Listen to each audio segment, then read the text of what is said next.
Peace, peace, peace. Or resistance, resistance, resistance. Pardon me here. Right? So we're gonna get into this right here. As you can see, I changed the set. Right? Got the this tick. I'm still gonna use the other set when I get back into growing. I just stopped growing because of the heat.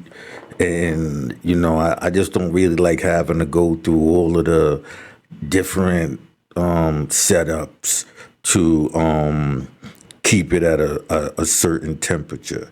So I think I'm going to get back into my grow around September, October, around then, right? And then I'll be using the whole, the set that I originally had, the old Yorkrite, but really it's the smoke and jokes grand strains, gas, grams and strains, right?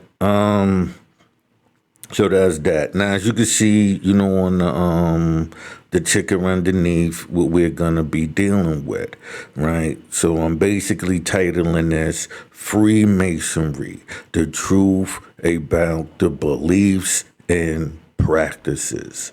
Right? So a lot of people ask, so what is, the belief and practices of Freemasonry? Well, it's based on three major things. Now, it has, many tentacles, right? But the major things is, first, the belief. Well, their belief is that intelligence rules the ignorant, right? So they prove this by controlling your belief. You believe in God, right? The devil created God, right? Devils, so, those who think that they are higher than you, they have a wicked mindset, right? So they came up with a system on, not only proving this, but, how to use this system to manipulate, right? Chicanery, right? So they shifted people, their belief is intelligence, right? Their practice of this is through chicanery. Now, chicanery is, basically to squabble, argue, to get, gain financially, politically and stuff like that. So the system that they use for that, the tactics that they use within this practice of chicanery is mesmerism and hypnotism, right? It went by many names through the years, through time, but right now, this is what it is, right? Basically a system of manipulating the people, right, through suggestion. Now, in suggestion, they say that 80% out of the people are, basically subjective, right, where 10% is highly suggestive, and the other 10% is basically the ones who use this tactic, right? Now, within that, 10%, you have people like me who don't agree with that system, highly intelligent enough to figure the system out, but refuse to participate within that system, right? So, and so with this, practice, the end goal is the removing of the people, right? Using them for their will and whim, like using them for what they want, and getting them to get others. So like say you're going into a Masonic lodge. You're going into it without knowing what it is. So your curiosity, and curiosity killed the cat. So if you in there, and there's two types.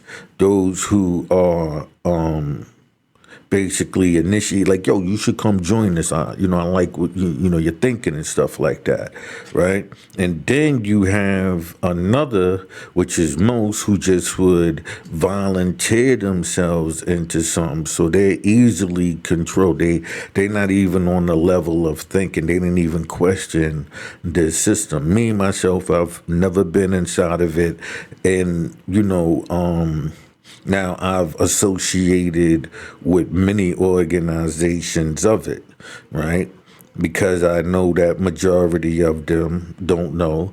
And so they buy into, like, say, Bloods and Crips, the criminal aspect, right? Say, gangsters, disciples, and, vice lords and all of that. That's all under the system, right? And shout out to Larry Hoover for stepping away from it, but the damage is extremely done now, right? So you have these systems set up, like I said, to get you to remove yourselves, amongst other things. I haven't touched the other part yet, right? And that's going to be in another series, because once that's out, everything should make sense. So I'm doing everything in sections. Now, this right here, this section is going to make, the shows about hypnotism and mesmerism make sense. It's going to get into the Druze that, I did a series on. It's going to get into King James, is going to get into the devil's religion. So these things are all going to start, coming together as we go through, what you have learned and how they work as a unit, right? Individually, it some would seem sinister, but, or at least malicious mentally, right?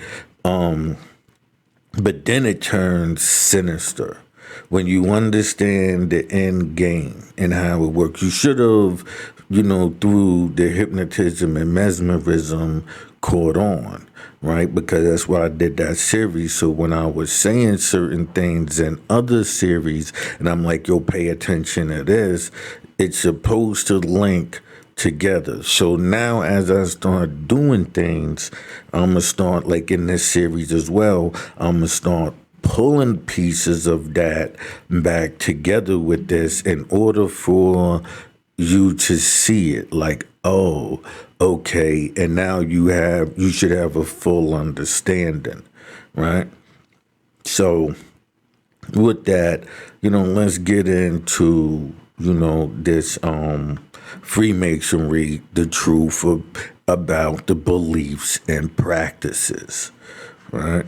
And so we starting off with Hiram Abiff. Oh, and another thing I want to say is I'm going to start adding timestamps, depending on how long, the shows are, because a lot of them might just be going in the same direction. So I'm going to be going through a lot of the older shows and adding timestamps. That way, it would be easier for you to navigate to it, and me as well, because then I can actually make a clip and, add it to whatever show that I'm doing. And that way, when the reference is there, it'll be easy to see it. You know what I mean? All right, so let's get into this. Hold on a minute here. All right, hold on. All right, so here we go. Hiram Abiff.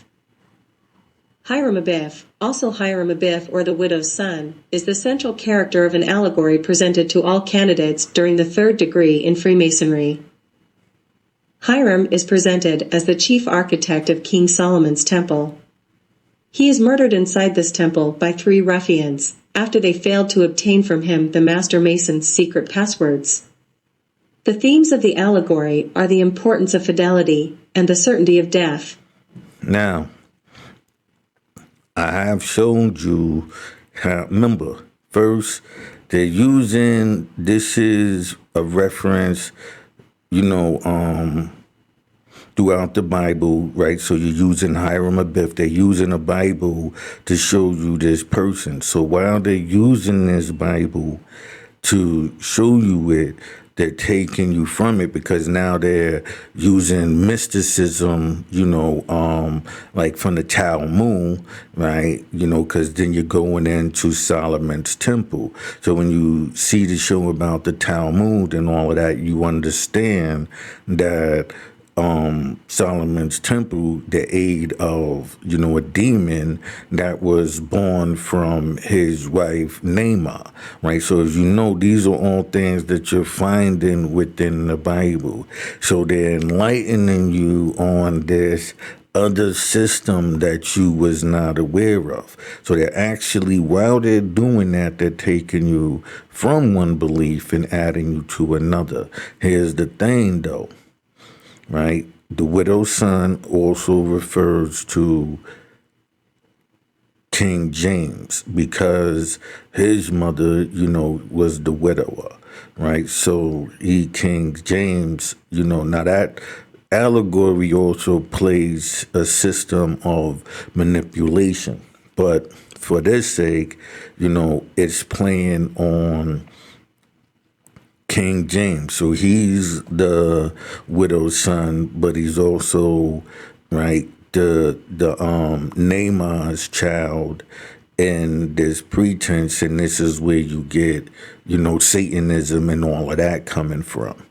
Right? Now, to keep in mind, King James is the one who basically took these three feuding factors of, Christianity, should we say, the Puritans, the Protestants, and the Catholics. So when he made the King James version of the Bible with the help of Shakespeare, right, he was able to basically end the feud, and there was like an 80-year war or 30. They was just warring over this stuff for a long time, right?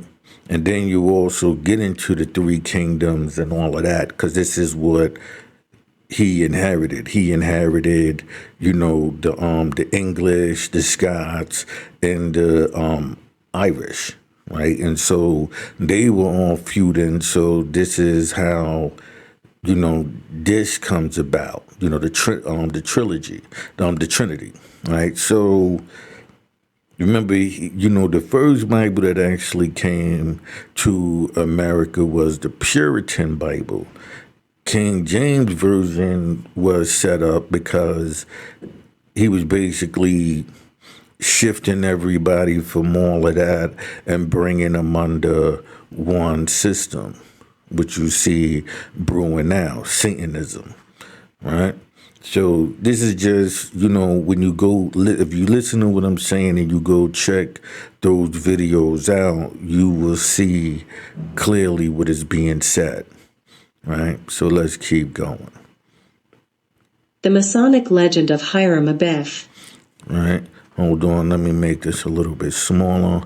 The funny thing is I actually did this show yesterday, and this is a redo, but, I didn't even fix those type of things. But nonetheless, this is a picture of Hiram Abiff. This is in St. John's Church, but the real importance is if you look right here, right, you will see the cross upside down, right? And because, the old Roman system was Julius Caesar being turned into Jesus Christ. Now, they'll allude to this type of stuff, and I'll break it down as they go into this, information right here about Hiram Abiff, right?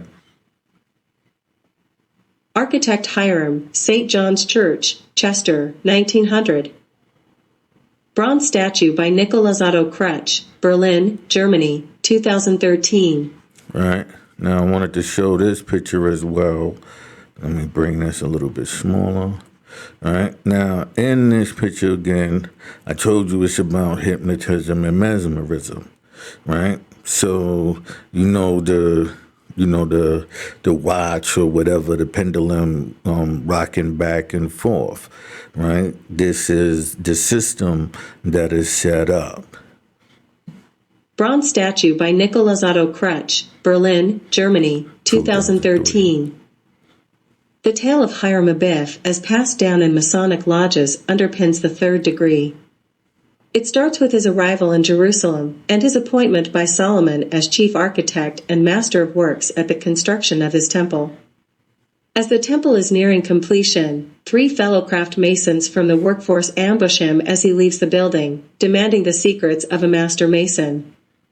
Hiram is challenged by each in turn and, at each refusal to divulge the information, his assailant strikes him with a mason's tool, differing between jurisdictions. He is injured by the first 2 assailants and struck dead by the last.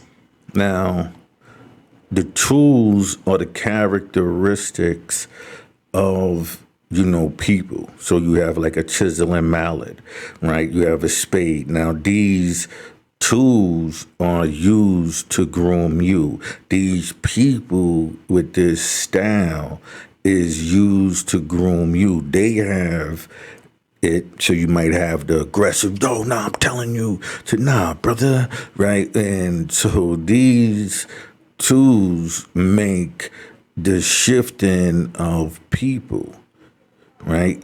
So this is what you need to understand. So I'm gonna get into the tools. I think I'll probably do that later in the week, right? So I get into the description of the tools, and it's just like if looking now, it's like if you looked at the planets, right? And in connection with the sun. Like in the hood, you always, yo son, you not my son cause you mine, you my son cause you shine, right? But then when you look at that to the planets, you know that the furthest planet, or dwarf planet would be Pluto because it gets the least heat from the sun. So then you have Jupiter, a big, gas planet. Now, if you looked at these planets in connection with the people, right? And you'd be like, oh, okay, he's full of hot air, Jupiter. Oh, he don't feel me. He's on Pluto. You understand what I'm saying? Like these type of things, you utilize that within, your daily activity, right? So the tools are the same way, right?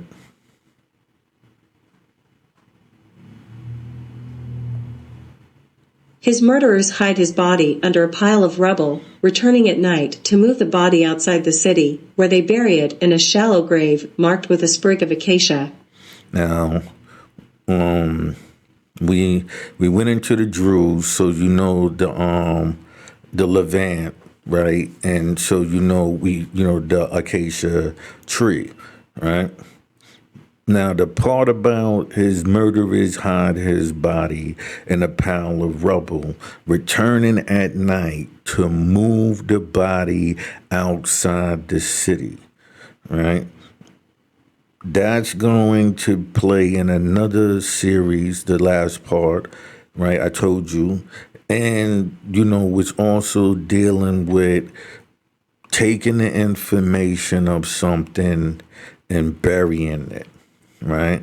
And then pulling it back up later. So like I said, things is on levels and everybody might get it in a different way depending on how they need that person to pass this information on. They need even those within it, like I told you about the Druze. Even most of the people within the organization, they consider ignorant because only a certain few know. So this system is that same system. As the master is missed the next day, Solomon sends out a group of fellow craft masons to search for him.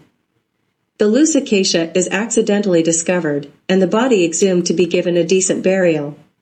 Now, I highlighted that again because that's going to play a part. I'm stopping so when I use this in the other series, it will, come out clear for those who decide to watch that. But this is going to play a major part in how they use the destruction of ourselves to perform this act. The hiding place of the three ruffians is also discovered, and they are brought to justice. Solomon informs his workforce that the secret word of a master mason is now lost.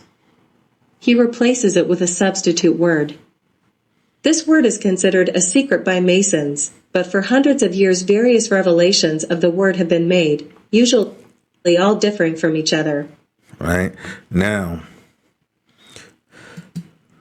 in hypnotism, right, you have suggestion.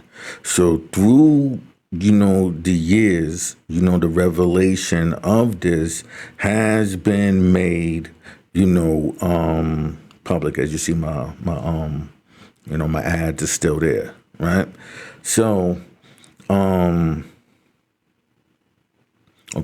right. So as you see this, right, you understand, the other series. You'll understand hypnotism and mesmerism and suggestion and suggestibility, right? So they give you this, well, they're teaching them, this word that's passed on, right? But even they might not understand how it is being utilized in totality, right?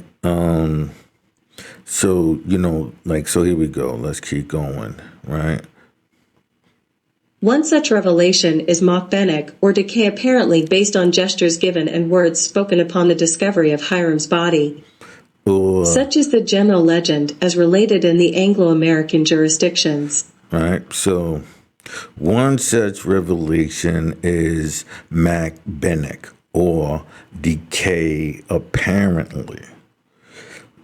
You see how you could say that, and so now it would be implanted within the people. They utilize it, their people, and then it goes out. Now as they put that in there, they also have an understanding to them what this is. So then they'll start holding these chicanery, arguments and stuff like that on things.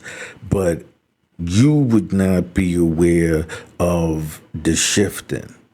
Because it's always changing. So even if somebody like me was to tell you this, you would I'm not going to be here forever.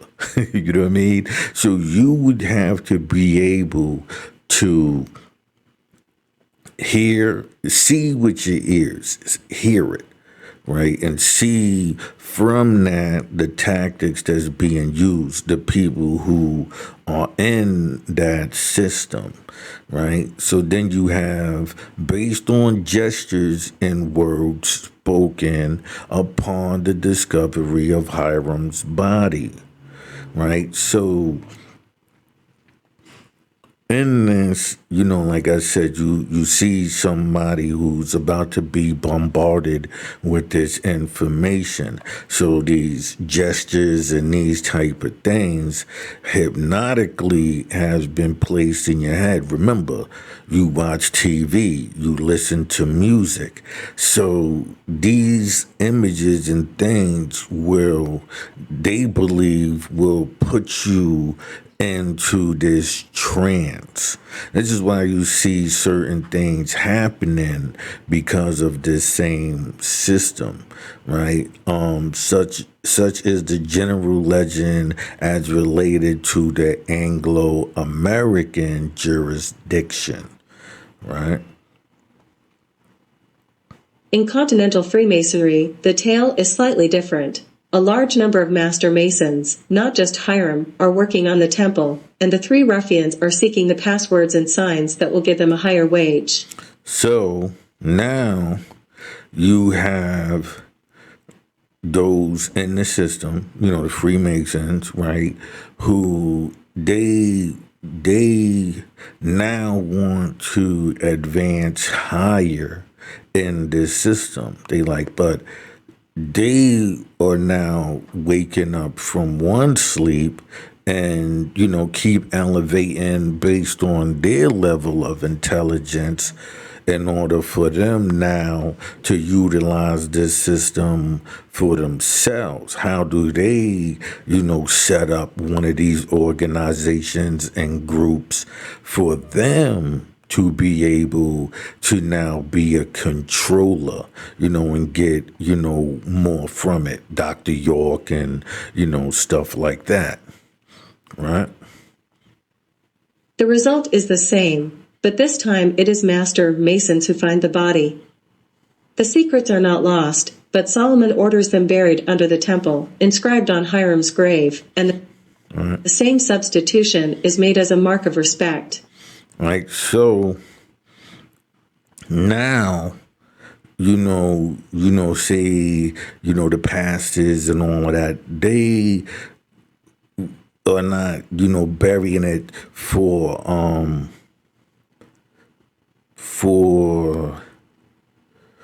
the person anymore. Now they're using it to hide the mask, the secret in Jesus being Julius Caesar. Right now, all of those who know, the pastors or whatever, know, now they're hiding it, or whatever, New King James, and now they're using that, to manipulate. They came in under one thing, now they're at a certain light. Now they can set up their own system and get their own followers based on what they write in and, their training, that they can also introduce that into the lodge. So, because things is always changing, right? The secrets lost in the other tradition are here given to new Master Masons as part of their ritual. In this version, Hiram is often renamed Adoniram. All right. Adoniram. Woodcut depicting the stoning of Adoniram by Johann Christoph Weigel, 1695. Adoniram/Dinarm/Hebrew, my Lord has exalted, alternate form Aduram, the Lord has exalted, the son of Abda, was the tax collector in the United Kingdom of Israel for over 40 years, from the late years of King David's reign until the reign of Rehoboam. In the language of the Tanakh, he was over the tribute, i.e. the levy or forced labor. He was in charge of conscripted timber cutters during the building of King Solomon's temple. According to the biblical narrative, he was stoned to death by the people of Israel when Rehoboam sent him in an attempt to collect taxes. No. So now let's say we're using this setup to take down Christianity, right? So now the pastors and all of that, they, what's his name right now? Is it not Creflo Dollar? Is it Creflo Dollar? TDT. One of them pastors said, I regret, giving out false information about titans and all of that, right? Because the system is shifting. Right, they went into these churches, they violated, the kids, they went, Boy Scouts and Girl Scouts and all of these things.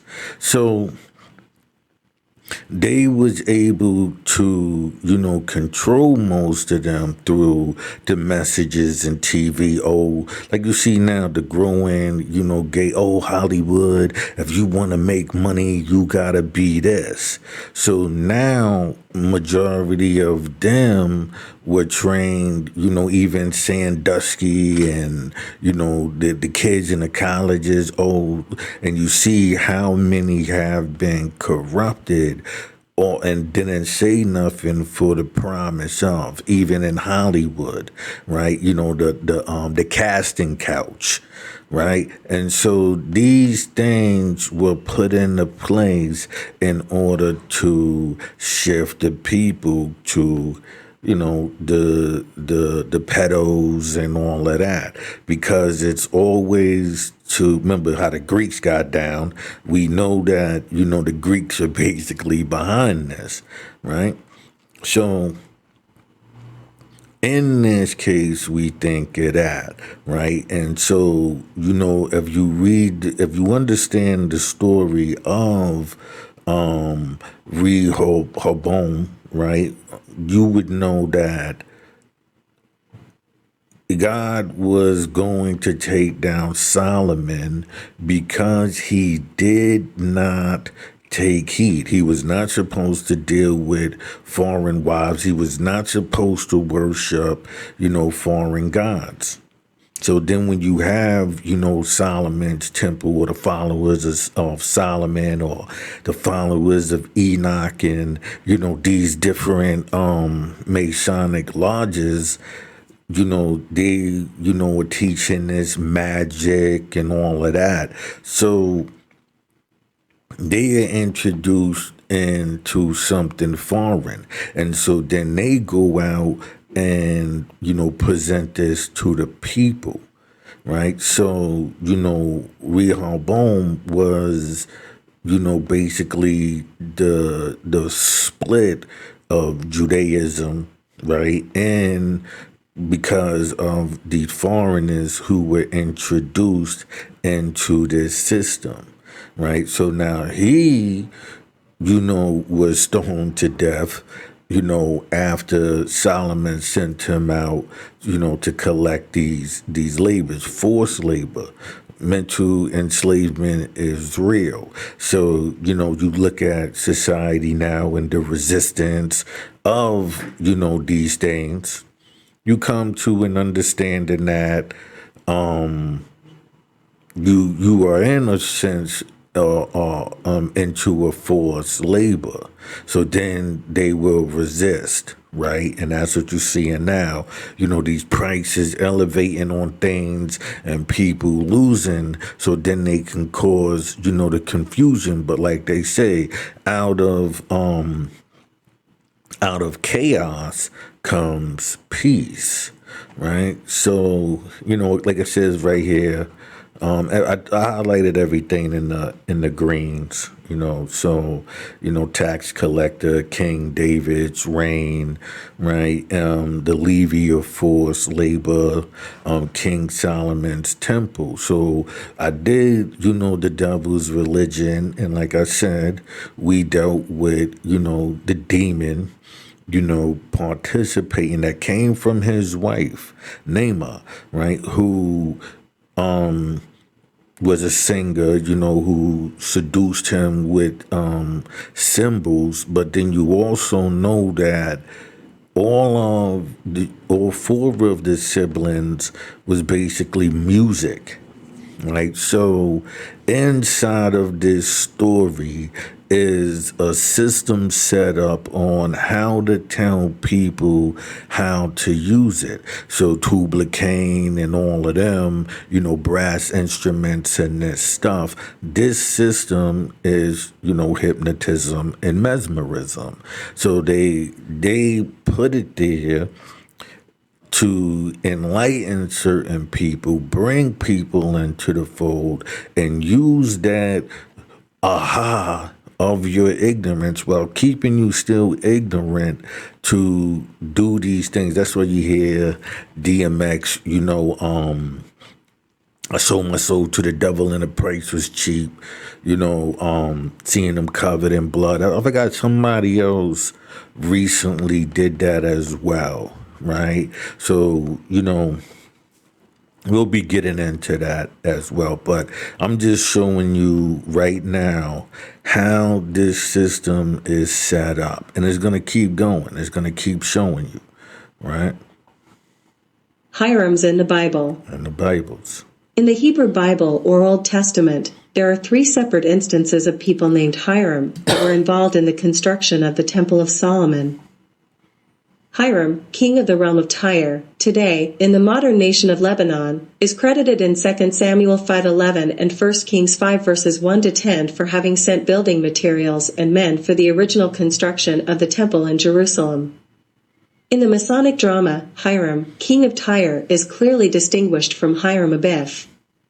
The former is clearly a king and the latter clearly a master craftsman. They can be confused in other contexts. In 1 Kings 7 to 13:14, Hiram is described as the son of a widow from the tribe of Naphtali, who was the son of a Tyrian bronze worker, sent for by Solomon to cast the bronze furnishings and ornate decorations for the new temple. From this reference, Freemasons often refer to Hiram, with the added Abiff, as the widow's son. So in this context, remember, I told you it's many things. So on one, for a certain group of people, it's to keep their reign, right? So, in this case, it would be King James, right? He's the widow's son in this instance. So like I said, as you understand them and you see the different attacks, one is for those people, 33rd, who, keep this prestige about them, right? Like the Romans did, with Jesus. So now we having it, with King James, right? But they still using that system. Remember, they was all under the Christianity. So not, Christianity, Protestants, whatever, under this Roman rule, right? So they set up, people were resisting because they had their own versions of it. He came, ended that, and now you see their plight. Also say that in reference to George Washington, right? So in George Washington, we see that also. We see that, he liberated, quote unquote, this nation. So you have the Yorkrite who, are into, making him grand. That's why on the money, you say, in God we trust. And, these are, the people that on that money that they give this credit to as, this entity of how this system moves forward. Right? Why is that stuck there like that?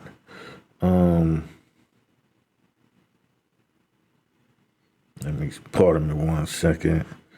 All right.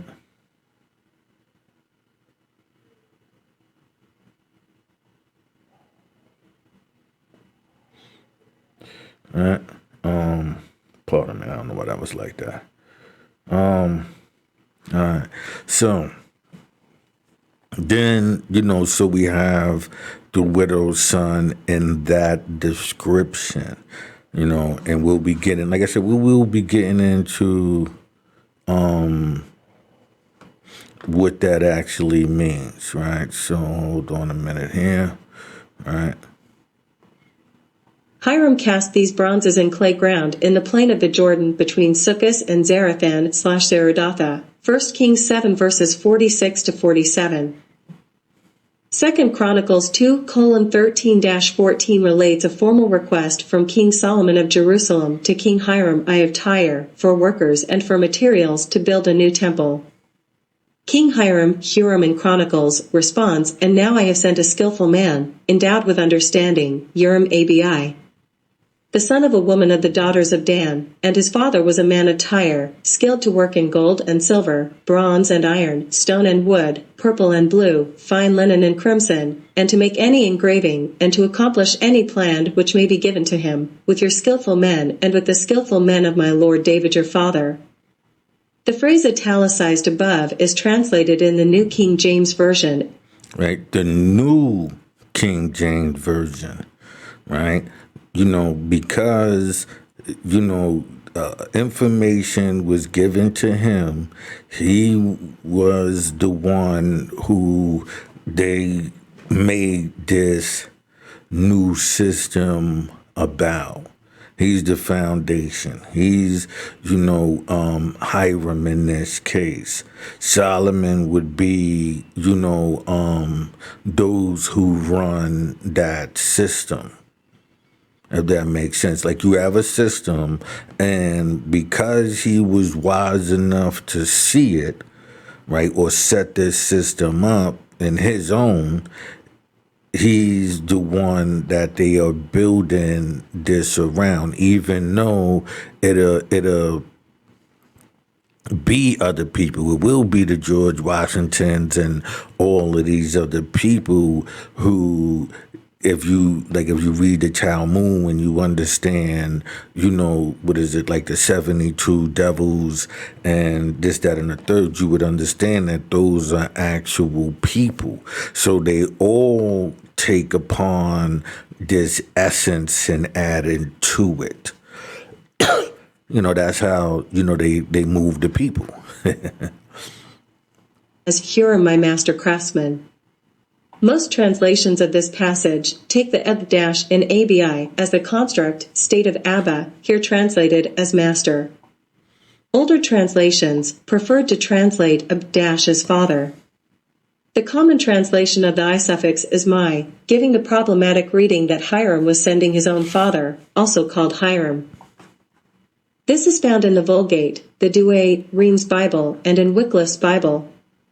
The other reading is as the Old Hebrew genitive, and some variant of my father is found in the Septuagint, the Bishop's Bible, and the Geneva Bible. As you notice, right, these different Bibles have, different ways of presenting it. It still doesn't matter. The objective is always the same. All right.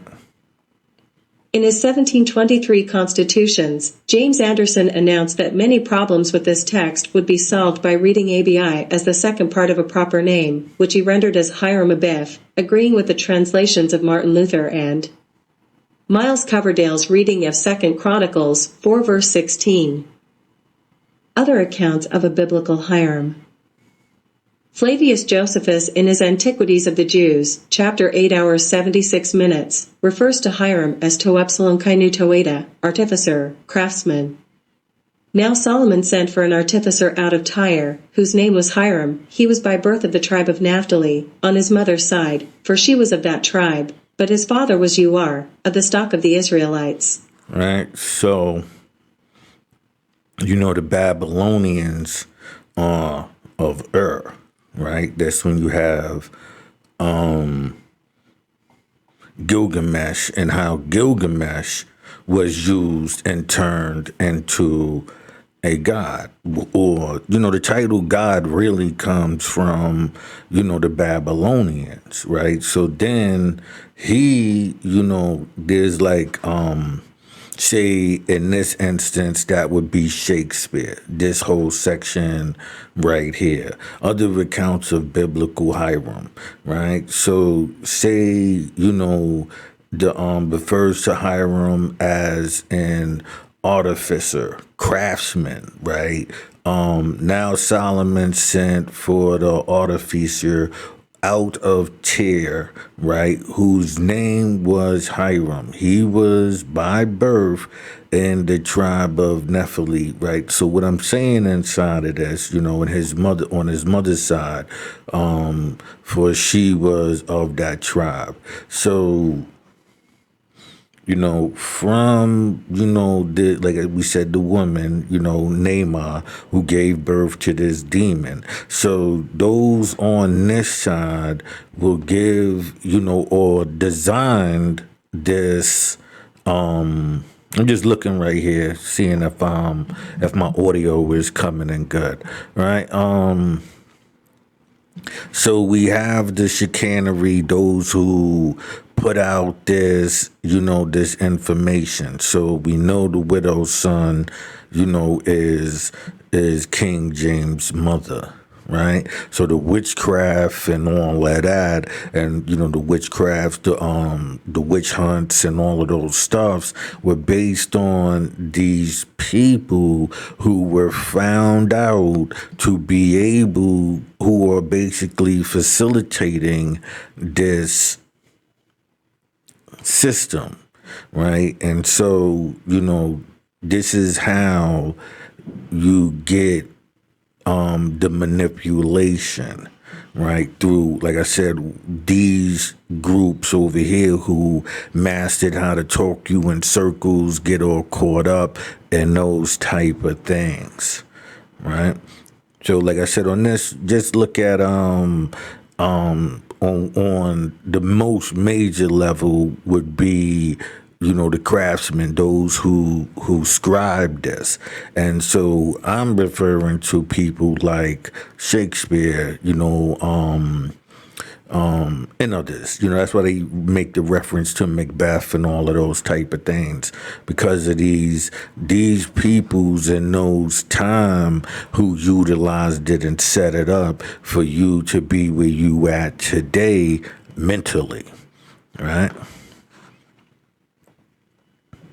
The Targum Shani, an Aramaic commentary on the Book of Esther written sometime between the fall of Rome and the Crusades, credits. Right?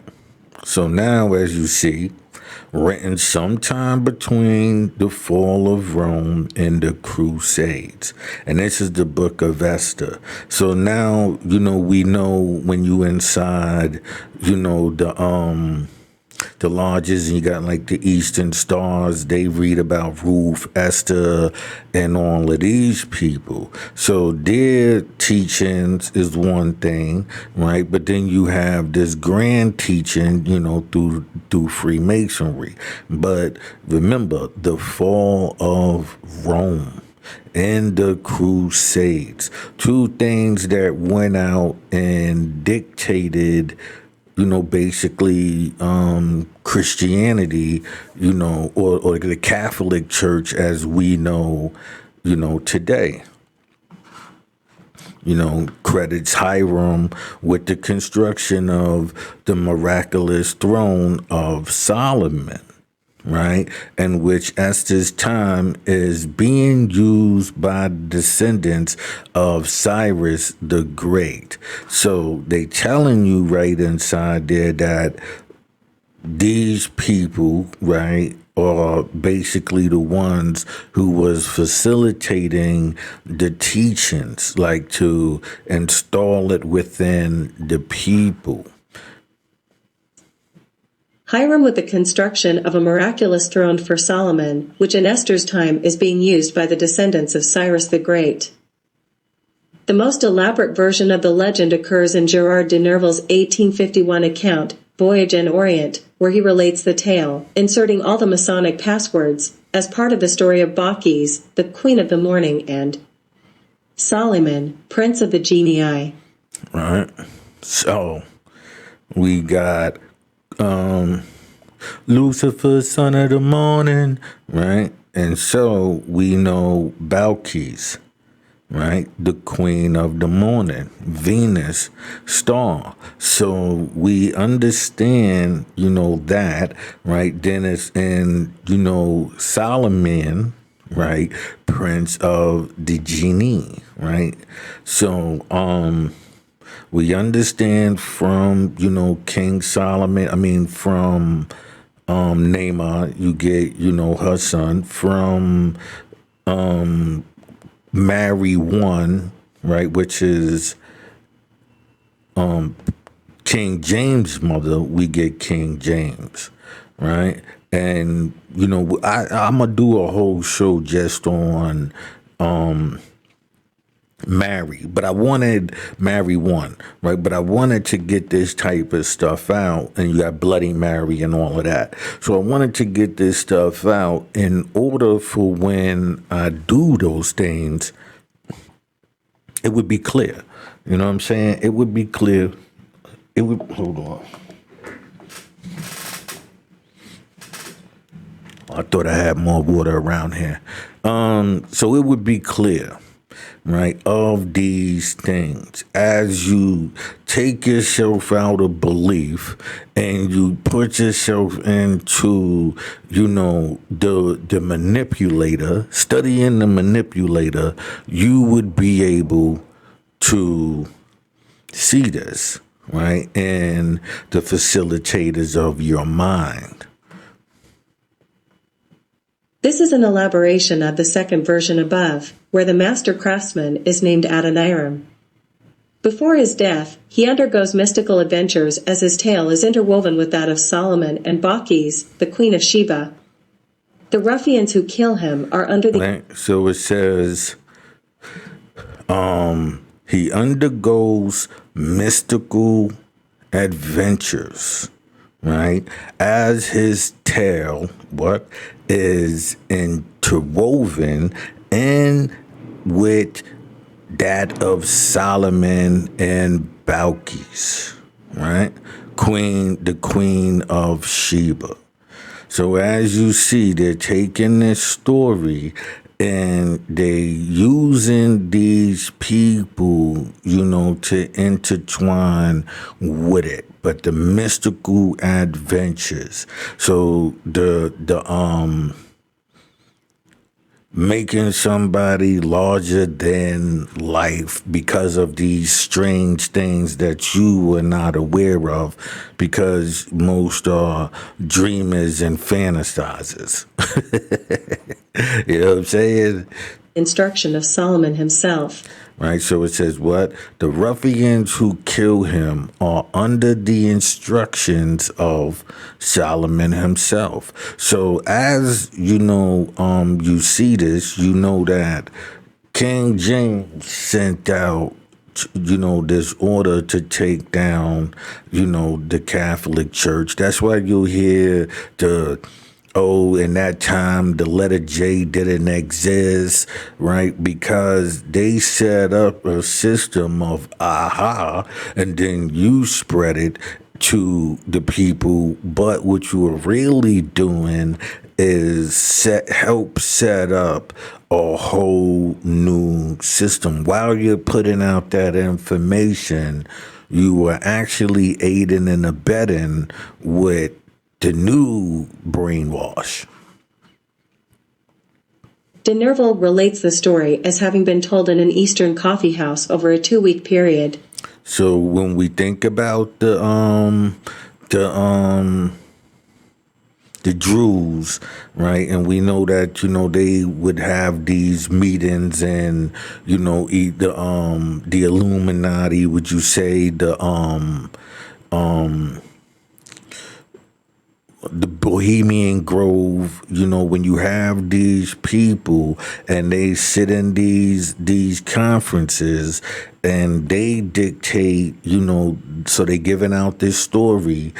And so then somebody constructs the story and, in a masterful way of burying it. So like when you watch movies or the news, right? Not the news, movies and TV shows, they are repeat. That's why mostly the stories are similar.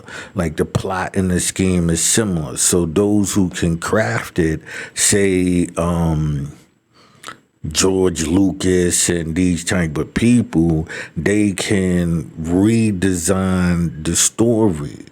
Right? So when you're looking at these movies and TV shows, understand that it's to groom the brain into these understandings through drama and all of that. This is how it's been proven. Then you also got music and these devices. A similar account is given in Charles William Heckethorn's The Secret Societies of All Ages and Countries, where Solomon plots to destroy Hiram because of the mutual love between Hiram and the Queen of Sheba. Meanwhile, in 1862, the whole adventure of Adoniram's love for Bacchis and his murder by 3 workmen in the pay of Solomon had been set to music in Charles Gounod's opera, La Reine de Saba. What? Set to music. Right? Because they know through entertainment they can put these out, suggestions. That's why, like I told, Jay-Z and Lucifer's son, and the whole, what is this, Scarface, and you're a big man, huh? And these type of things, because these were the things that set our people on a course.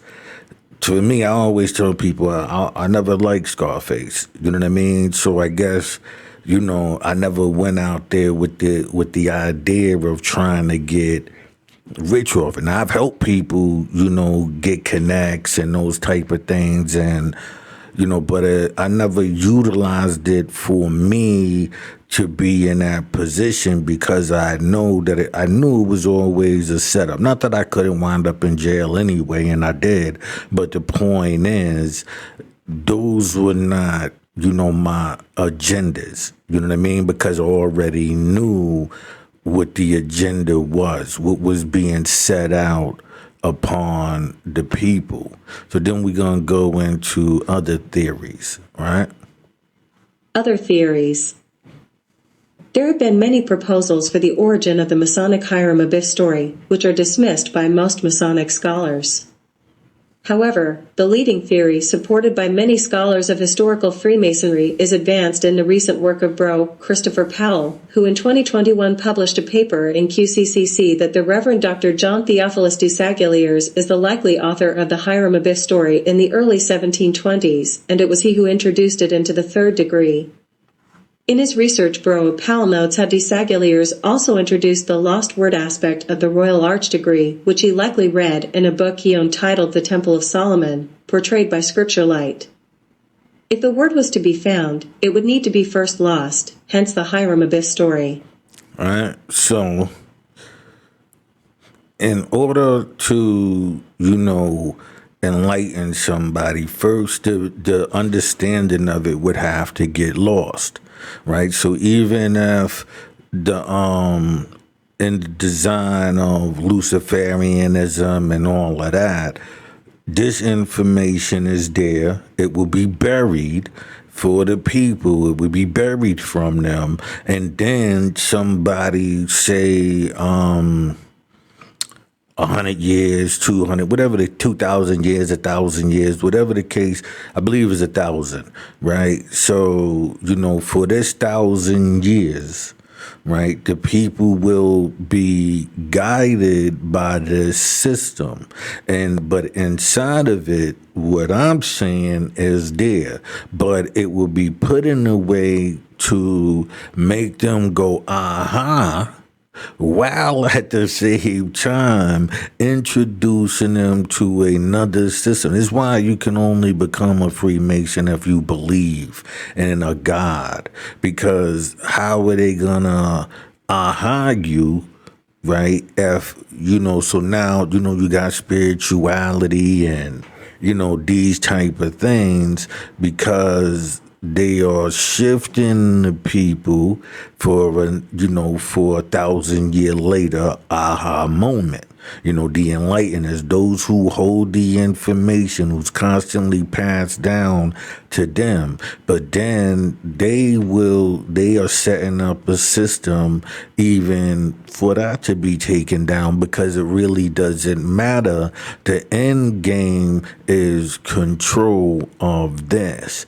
And that's how you can control the people and bring them to a lesser amount, like, because the intelligent believe that y'all just cattle. I say y'all because I'm smart enough to figure this out.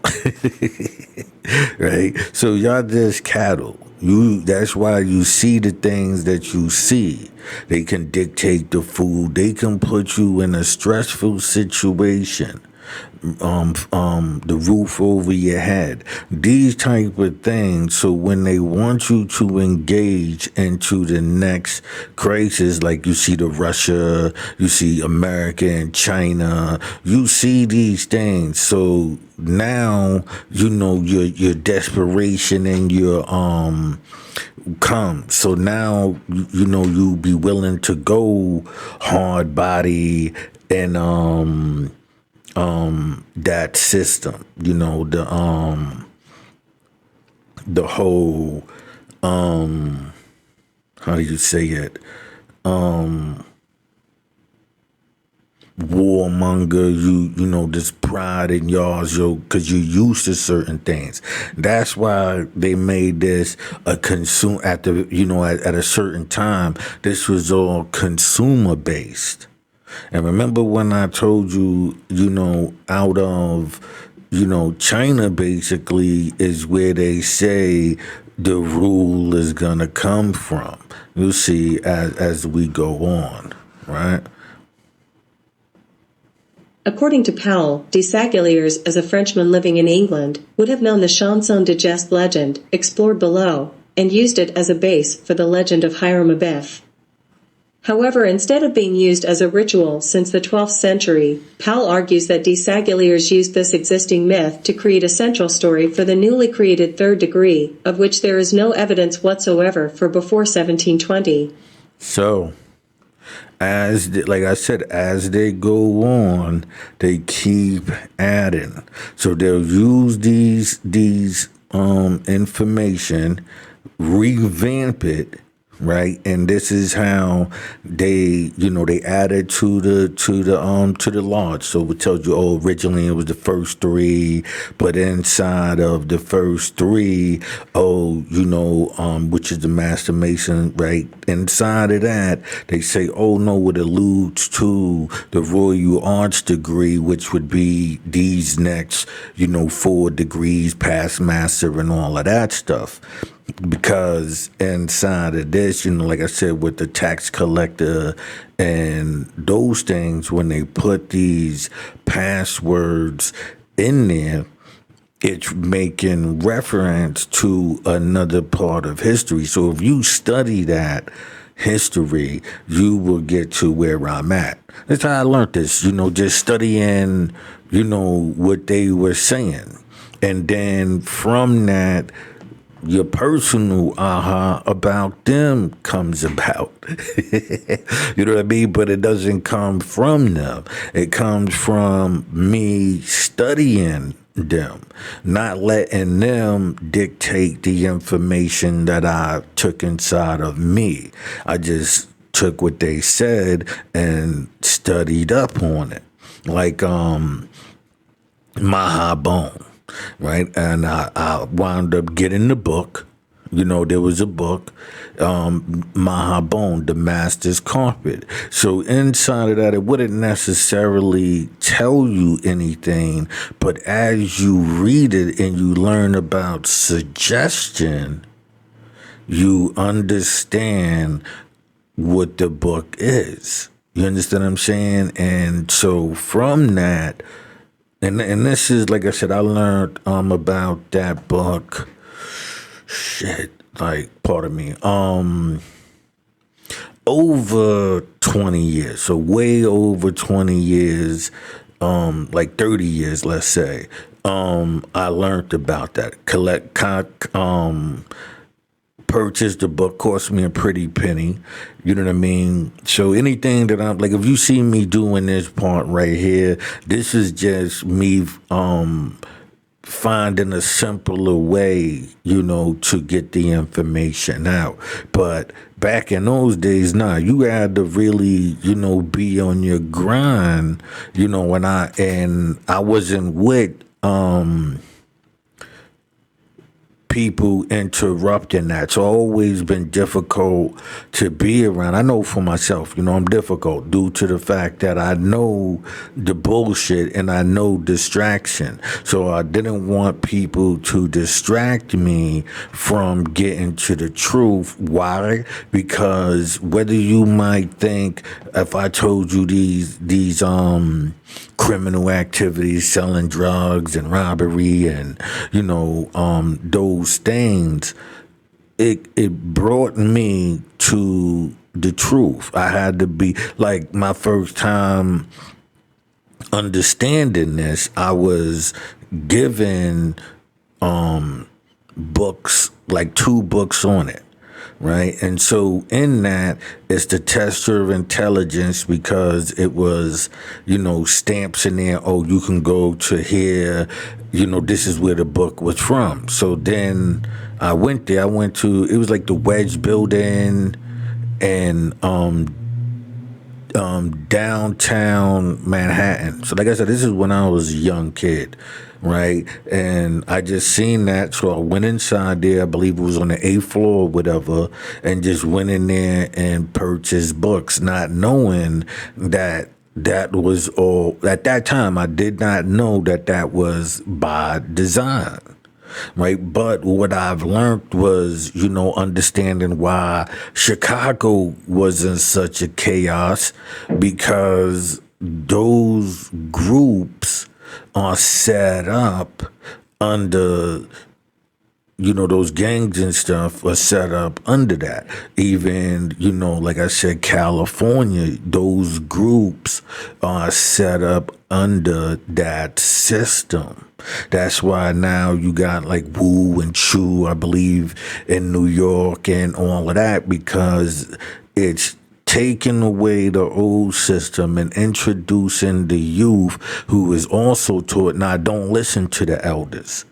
And so, they'll put out, the old heads, this. And so they separated them from the elders in order to indoctrinate the youth and get them to not honor the information that could be given to them, right? So then I put it out like this to make it easier for everybody of any age. If you wanted the information, curiosity, now you can have the information even as a youth, and that youth can pass that information on. But it won't be the bullshit information. This would be the wake up, right? So that's why I put this here. So any of this stuff a person can go on their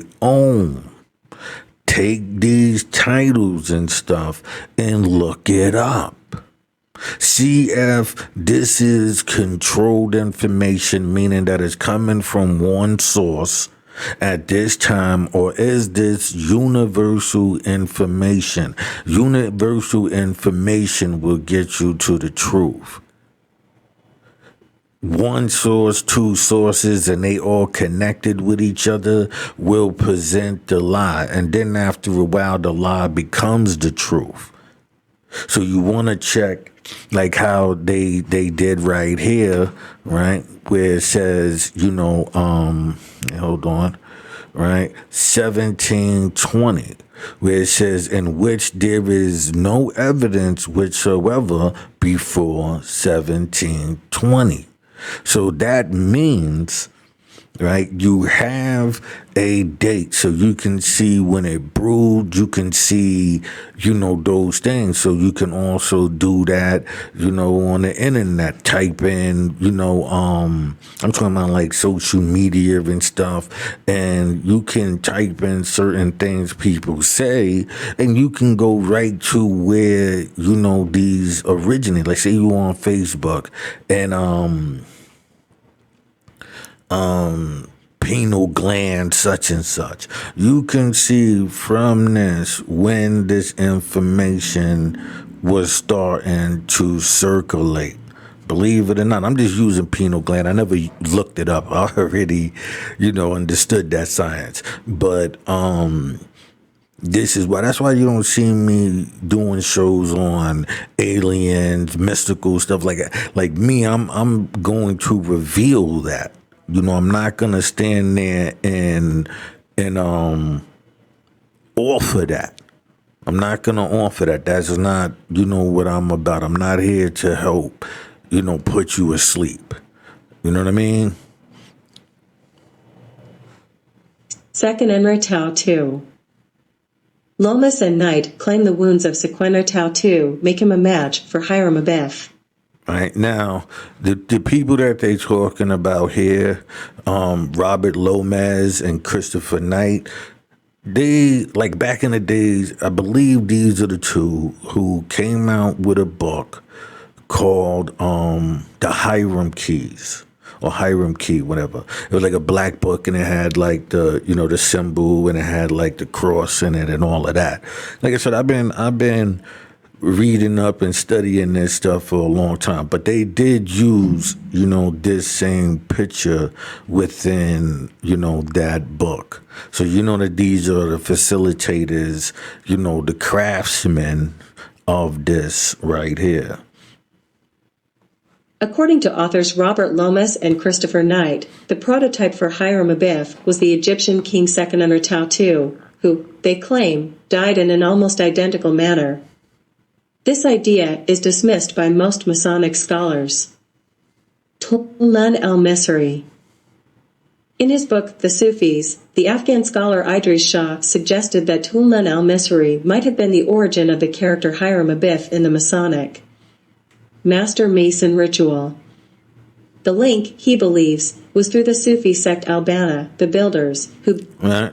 Now, as you remember, if you've been paying attention and you went through the Druze, you know that the Druze and the Sufis, you know, they basically, the Druze, they would also say borrowed, should we, you know, put it lightly, from the Sufis as well, the builders, right? So the Sufis, as you know, is a Muslim sect, right? And they deal with mysticism and all of that. So inside of all of these systems, it's that system set up, right? Okay. built the Al-Aqsa Mosque and the Dome of the Rock in Jerusalem. This fraternity could have influenced some early Masonic guilds, which borrowed heavily from the Oriental architecture in the creation of the Gothic style. Renaud de Montauban. The French Masonic historian Paul Naudin has highlighted the similarity between the death of Hiram and the murder of Renaud de Montauban. Right now, remember Ricardo Montalban, right, in Fantasy Island, right? So let's just put it right back here. Renaud de Montauban, in the late 12th century chanson de geste, The Four Sons of Aymon. Renaud, like his prototype Saint Reynold, was killed by a hammer blow to the head while working as a mason at Cologne Cathedral, and his body hidden by his murderers before being miraculously rediscovered. And I say that to also go with what's his name? Raymond Washington, right? The founder of, the Crips, right? Who went, he came, he used to take the kids. This is according to, what's his name? Cutes from Magnificent Seven. You can go on YouTube, go to Kev Mack, right? And see the interview with Cutes and what's the brother name? Monster Cody, right? And in that he tells you, yeah, they used to go to the what you call it,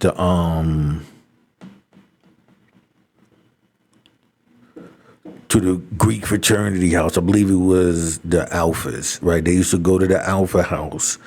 And so you just understand what is being said inside that and listen to what is being stated, not only by Cutes, but also Monster Cody. Listen close. And then when you read, or, I read Monster, the book Monster. This is all, like I said, I'm an avid reader. You know what I mean? So for me, like I said, I just in case people see me, putting this up and letting it read, don't think I didn't read this. You train your brain. You must read, so inside that, because as you read, you don't want your ears to fantasize. You know what I mean? You don't want your ears to fantasize. You want your ears, to be more regurgitating this information so your brain is able to decipher what is being taken in, because you have suggestions, right? So now that we go into that, let's go into Harun. The Northwest Harran at Savalassos, Turkey. All right. This is a Harun, or Hiram in this case, right?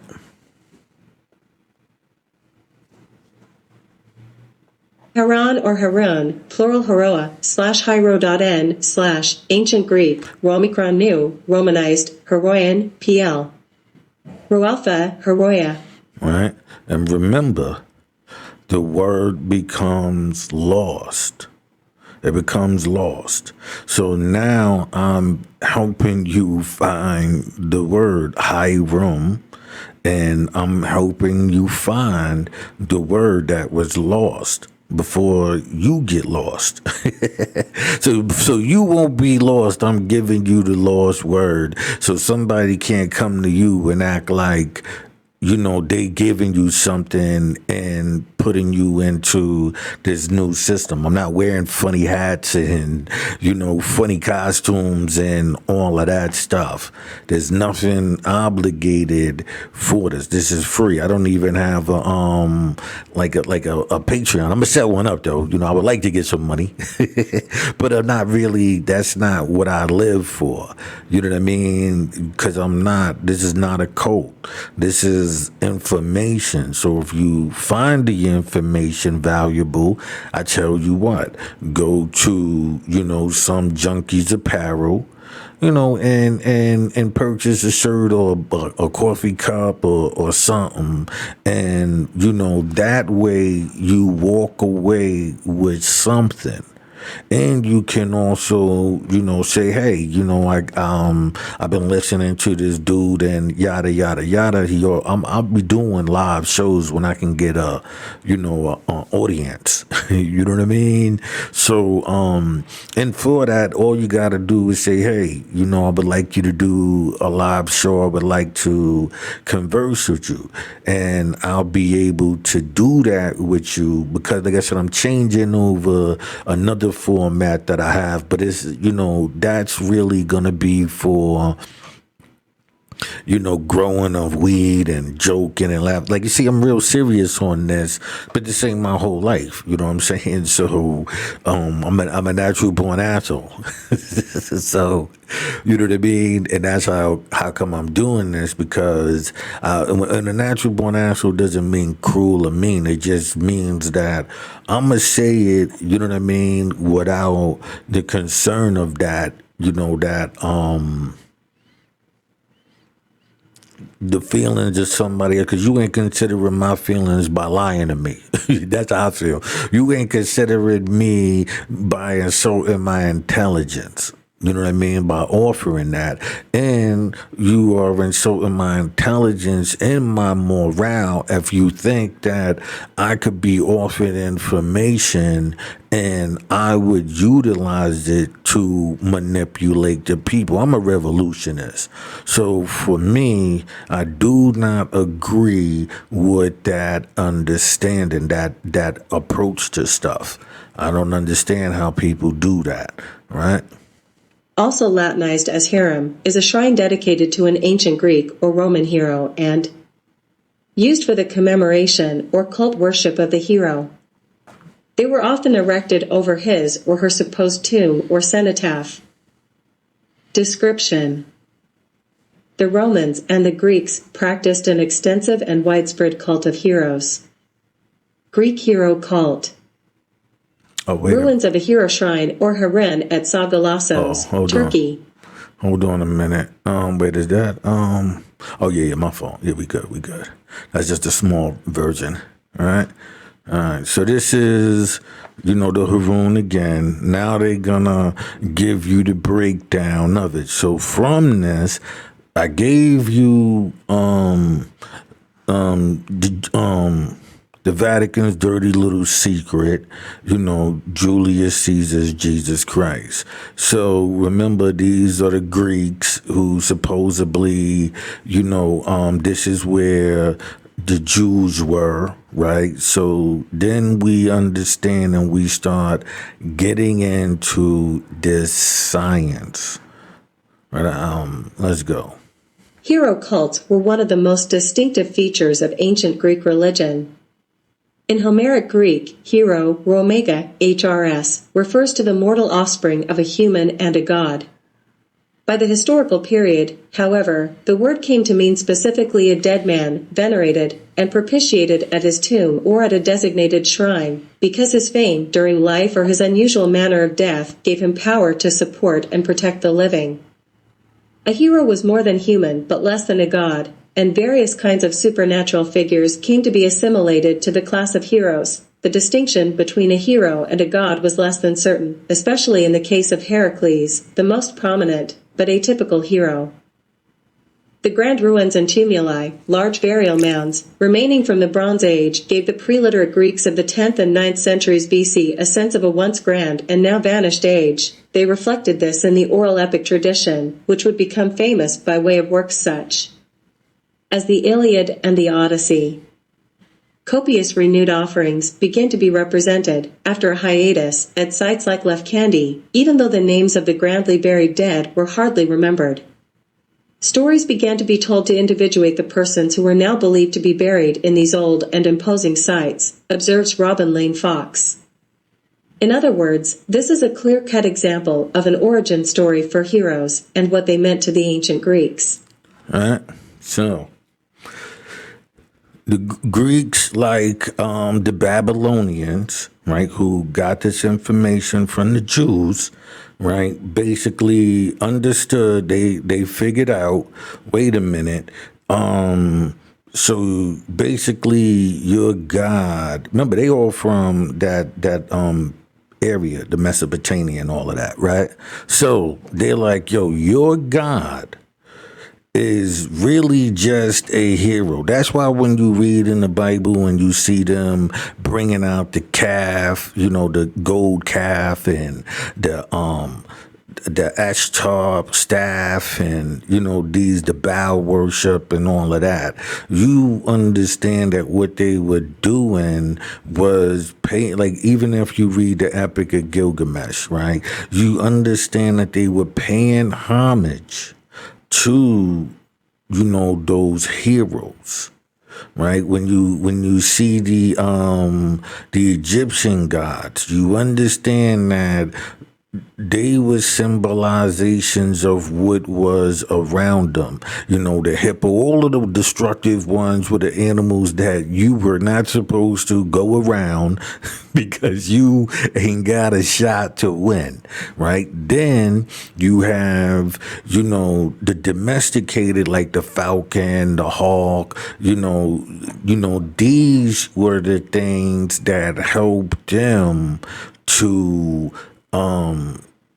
survive in advance by domesticating those animals. So when you see these gods and stuff, these are the representation of the things you don't want to be around, the scorpion and, stuff like that. And then you have the other side, which was the animals and whatnot that can help you. Then you had the scholars and certain things. These people was the makeup of that system. That's why, in Egyptian time, from what I understand,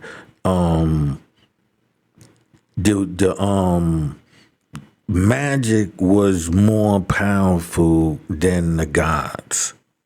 Right? So understand that. So when we see this, and like I said up here, it says the name gradually buried, grandly buried dead were hardly remembered. So remember, the name is lost, but the system is set up in the awe, the mysticism. Stories began to be told to individuate the person who were now believed to be buried in these old and opposing sites, right? So just understand that the name has been lost. Now they're giving you just the story, the mysticism. And, because 80% or 90% out of the people fall in this suggestive category, you have the fully, mesmerized. They can, whether it be through the brute force, with that, can start placing the 80% under that mysticism, right? Controlled by the other 10%. But inside that 10%, that's why you say, like, you got the 5%, right? Because you have a certain group who do not agree with that, so they teach you that those things are not real. But then you gotta watch out for them, because inside of that group, remember, there's the manipulator. So they'll have information, and only those who can decipher it get it, while everybody else gets still indoctrinated into that new system. That's why Granddaddy used to say within the 5% is the 10%. So even that 5% of righteousness, is less. Because if it was more, they would be doing what I'm doing, giving you the full understanding instead of still having you go about. Because if you was really righteous, you don't fear the unrighteous. Meaning that you don't cater to them, you just reveal them for what it is.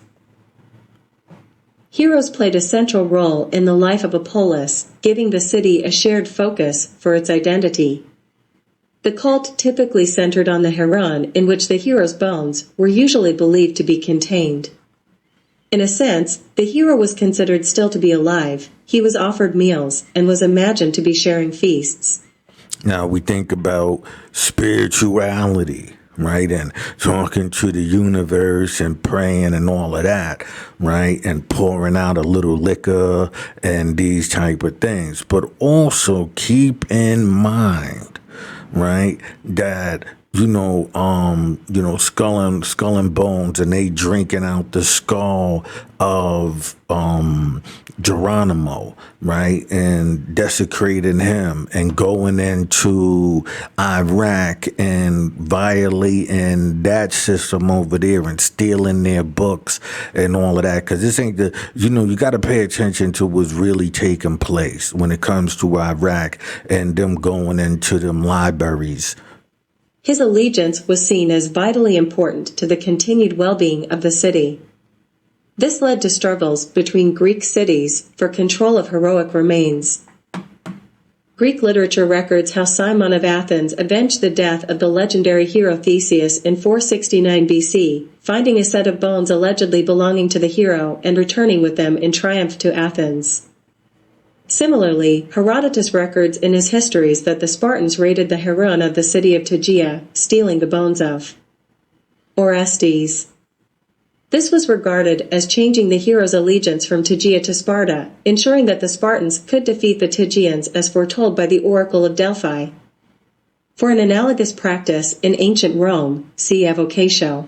Now, didn't they also do that with the stone, the black stone of the Kaaba, right? Didn't they steal, like a tribe, steal it from Mecca, right? Took it somewhere else, but the people still was facing towards Mecca regardless, and they wound up getting the black stone and returning it to its place. Just understand these little, tidbits of information. Haran at Paestum, uncovered in 1952. Many examples of Heroa can be found around the Tholos tombs of Mycenaean Greece and in or near the sacred areas of a number of Greek cities around the Mediterranean. A particularly well-preserved example, the so-called Tomb of Theron, can be found at Agrigento in Sicily. The Greek city of Paestum, south of Naples, has an unlooted heron of an unknown figure, perhaps the city founder, with its contents intact, now in the museum there, including large metal vases. Another notable one, at Vergina in Greek Macedonia, the ancient city of Igai Alpha Gamma Alpha, is thought to have been dedicated to the worship of the family of Alexander the Great and may have housed the cult statue of Alexander's father, Philip II of Macedon. The sanctuary of Zeus in Nemea also contains a heron, this one dedicated to the infant hero Opheltes. The heron at Nemea was known as a popular place to practice magic due to the nature of Opheltes' death. A well-preserved Roman heron from the Augustan period is situated in the ancient city of Sagalassos in what is now Turkey. Another well-preserved and well-known heron is the Library of Celsus in Ephesus, Turkey. It was built to honor a Roman senator, Tiberius Julius Celsus Polemianus, a consul and proconsul of Asia from 92 to 107 and governor of Asia when he died in 114. He bequeathed a large sum of money for its construction, which was carried out by his son. Apart from the library in Alexandria, Egypt, it was one of the largest libraries of the ancient world. The erroneously named Tomb of Theron, a heron at Agrigento, Sicily. Early examples of Heroa. The first examples of Heroa in Greece were found at late Bronze Age sites from the Mycenaean civilization. These tombs were built much like other tombs during the time, either as a shaft tomb, grave shaft, filled with elaborate grave goods, or as a tholos tomb, beehive tomb, a type of... Right. Now we know, Queen Bee, I've pointed out in, numerous videos about the beehive, right? And so you use this symbol in two ways. One, to tell this story to the brain. They get used to seeing, remember, it's hypnotism, mesmerism, right? So they believe that, you are subjectable to information. So while they offer one information, you are being indoctrinated into another, right? So that's the reason why, I took the time to highlight, the beehive, right? Because I wanted you to be able to see the hypnotism and mesmerism in real time. Chamber tomb. In an untouched example of a Mycenaean heron found in Pylos, the grave shaft-style tomb was dedicated to a griffin warrior whose votive objects include a mix of Mycenaean and Minoan objects. This grave group includes a large bronze sword, gold rings, jewels, and crafted seals. This shows that the griffin warrior tomb might be an example of Mycenaean interaction with other areas of Greece. Lefkandi Heron.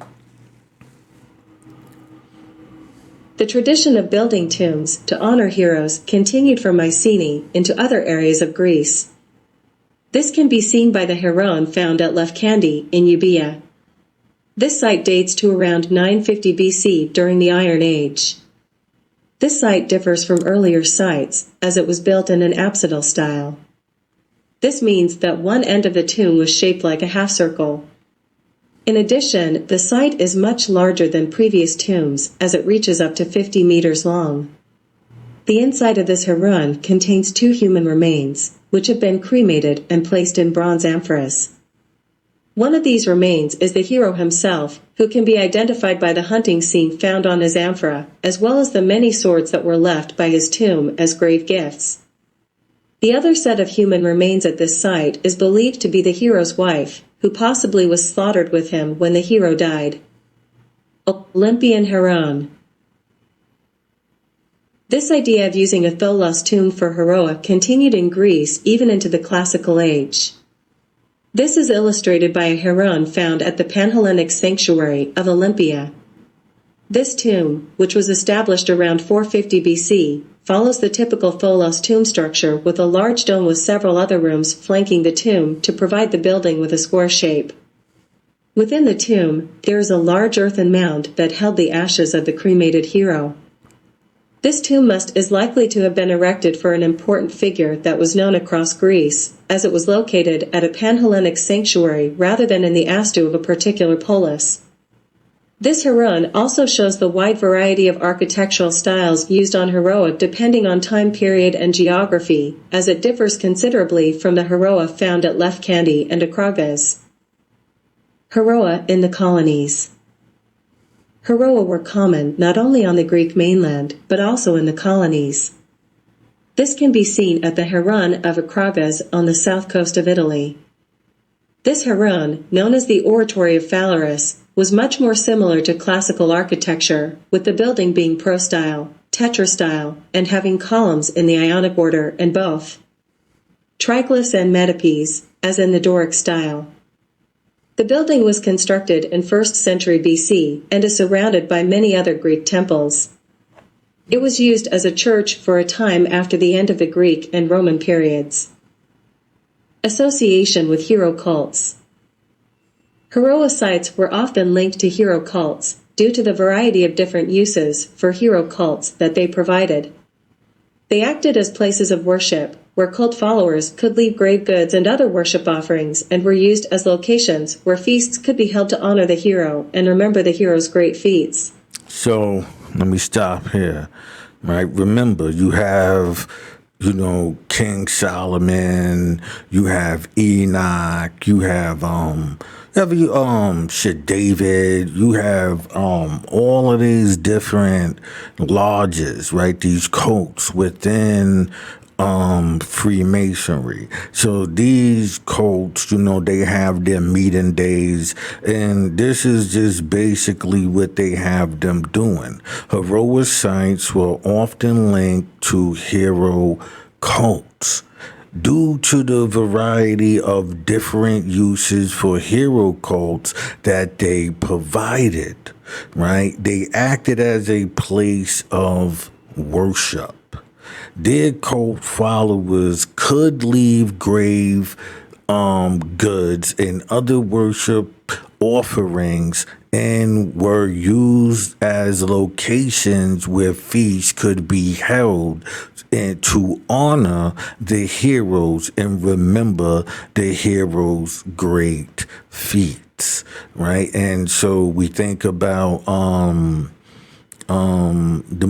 what do you call them, the Druze, and how they have these certain sites, right? And those sites are sacred. When you go into the Druze, you can see, I try not to bring everything into one, because like I said, we tend to not have a long attention span. So I'm looking at the time and seeing that I even might have did this longer the second time around than I did the first time, right? Hold on. These events occurred primarily because of the Greek belief of heroes possessing special abilities that lingered locally even when he died, and it was believed that offerings and worship towards this hero would allow living cult members to tap into this power. All right. So it says, the Greeks believe of heroes possessing special abilities that linger locally even when he died. Right? So, we deal with spirit. Well, we don't, but, spirituality, right? And this system, this is what you are being indoctrinated into. And it was believed that the offerings and worship towards this hero would allow living cult members to tap into this power. So the beliefs of King James, right? And making him who you worship without you knowing, right? Without you knowing, the ignorant, because remember the Druze, most of its members are ignorant. You know what I mean? That's what it tells you. So keep this in mind as you do your studies.